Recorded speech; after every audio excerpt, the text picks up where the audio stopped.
His hair looked disheveled and his whole appearance was unkempt. He was thin and wiry with so little flesh on his bones that it was painful to look at him. Yet in single-handed combat he defeated and killed many opponents, and in the thick of battle he was an outstanding fighter against the mushrikeen. He was so courageous and daring that Umar once wrote to his governors throughout the Islamic State that they should not appoint him to lead any army out of fear that he would have them all killed by his daring exploits. This man was Al-Baraa ibn Malik al-Ansari, the brother of Anas ibn Malik, the personal aide of the Prophet. If the tales of Bara's heroism were to be told in detail, pages and pages could be written. But let one example suffice. This particular story begins only hours after the death of the noble prophet, when many Arabian tribes took to leaving the religion of God in large numbers, just as they had entered it in large numbers. Within a short space of time only the people of Mecca, Medina and Taif and scattered communities here and there, whose commitment to Islam was unwavering, remained within the religion. Abu Bakr as-Siddiq, the successor to the Prophet, stood firm against this blind and destructive movement. From the Muhajirin and Ansar, he mobilized 11 armies, each under a separate commander, and dispatched them to various parts of the Arabian Peninsula. Their purpose was to make the apostates return to the path of guidance and truth, and to confront the leaders of the rebellion. The strongest group of apostates and the greatest in number were the Banu Hanifah, among whom Musaylama the impostor arose, claiming that he was a prophet. Musaylama managed to mobilize 40,000 of the best fighters among his people. Most of these, however, followed him for the sake of Allah or tribal loyalty, and not because they believed in him. One of them in fact said, "I testify that Musaylama is an impostor and that Muhammad is true, but the impostor of Rabi'a, Musaylama, is dearer to us than the true man of Madar, Muhammad." Musaylama routed the first army sent against him under the leadership of Ikrimah ibn Abi Jahl. Abu Bakr dispatched another army against Musaylama led by Khalid ibn al-Walid. This army included the cream of the Sahaba from both the Ansar and the Muhajirin. In the front ranks of this army was Bara ibn Malik and a group of the most valiant Muslims. The two armies met in the territory of the Banu Hanifah at Yamama in Najd. Before long, the scale of battle tilted in favor of Musaylama and his men. The Muslim armies began to retreat from their positions.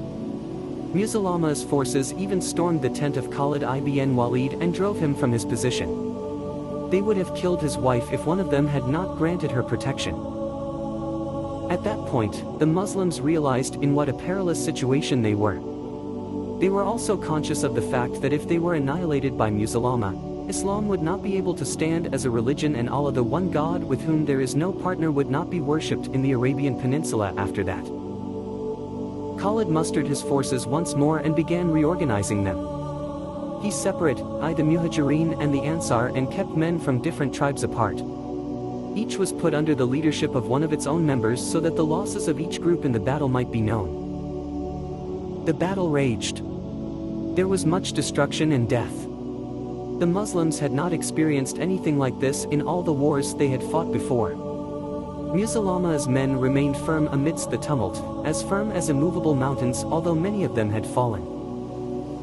The Muslims displayed tremendous feats of heroism. Thabit ibn Qais, the standard bearer of the Ansar, dug a pit and planted himself in it and fought until he was killed. The pit he dug turned out to be his grave. Zayd ibn al-Khattab, brother of Umar ibn al-Khattab, may God be pleased with them both, called out to the Muslims, "Men, bite with your jaw teeth, strike the enemy and press on. By God, I shall not speak to you after this until either Musaylama is defeated or I meet God." He then charged against the enemy and continued fighting until he was killed. Salim, the Mullah of Abu Hudhayfa, and standard bearer of the Muhajirin, displayed unexpected valor. His people feared that he would show weakness or be too terrified to fight. To them he said, "If you manage to overtake me, what a miserable bearer of the Quran I shall be." He then valiantly plunged into the enemy ranks and eventually fell as a martyr. The bravery of all these, however, wanes in front of the heroism of Al-Baraa ibn Malik, may God be pleased with him and with them all. As the battle grew fiercer and fiercer, Khalid turned to Al-Baraa and said, "Charge, young man of the Ansar." Al-Baraa turned to his men and said, "O Ansar, let not any one of you think of returning to Medina. There is no Medina for you after this day. There is only Allah, then paradise. He and the Ansar then launched their attack against the Mushrikeen, breaking their ranks and dealing telling blows against them until eventually they began to withdraw. They sought refuge in a garden which later became known in history as the Garden of Death because of the many killed there on that day. The garden was surrounded by high walls. Musaylama and thousands of his men entered and closed the gates behind them and fortified themselves.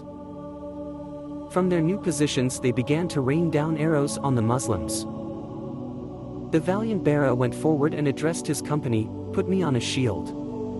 Raise the shield on spears and hurl me into the garden near the gate. Either I shall die a martyr or I shall open the gate for you." The thin and wiry Al-Bara was soon sitting on a shield. A number of spears raised the shield and he was thrown into the Garden of Death amongst the multitude of Musaylama's men. He descended on them like a thunderbolt and continued to fight them in front of the gate. Many fell to his sword and he himself sustained numerous wounds before he could open the gate. The Muslims charged into the Garden of Death through the gates and over the walls. Fighting was bitter and at close quarters and hundreds were killed. Finally the Muslims came upon Musaylama and he was killed. Al-Bara was taken in a litter to Medina. Khalid ibn al-Walid spent a month looking after him and tending his wounds. Eventually his condition improved. Through him the Muslims had gained victory over Musaylama. In spite of recovering from his wounds, Al-Bara continued to long for the martyrdom which had eluded him at the Garden of Death. He went on fighting in battle after battle hoping to attain his aim. This came at the battle for Tustar in Persia. At Tustar the Persians were besieged in one of their defiant fortresses. The siege was long and when its effects became quite unbearable, they adopted a new tactic. From the walls of the fortress, they began to throw down iron chains at the ends of which were fastened iron hooks which were red hot. Muslims were caught by these hooks and were pulled up either dead or in the agony of death. One of these hooks got hold of Ofthe ibn Malik, the brother of Al-Bara. As soon as Al-Bara saw this, he leapt up the wall of the fortress and grabbed the chain which bore his brother and began undoing the hook from his body. His hand began to burn but he did not let go before his brother was released. Bara himself died during this battle. He had prayed to God to grant him martyrdom. May Allah be pleased with him.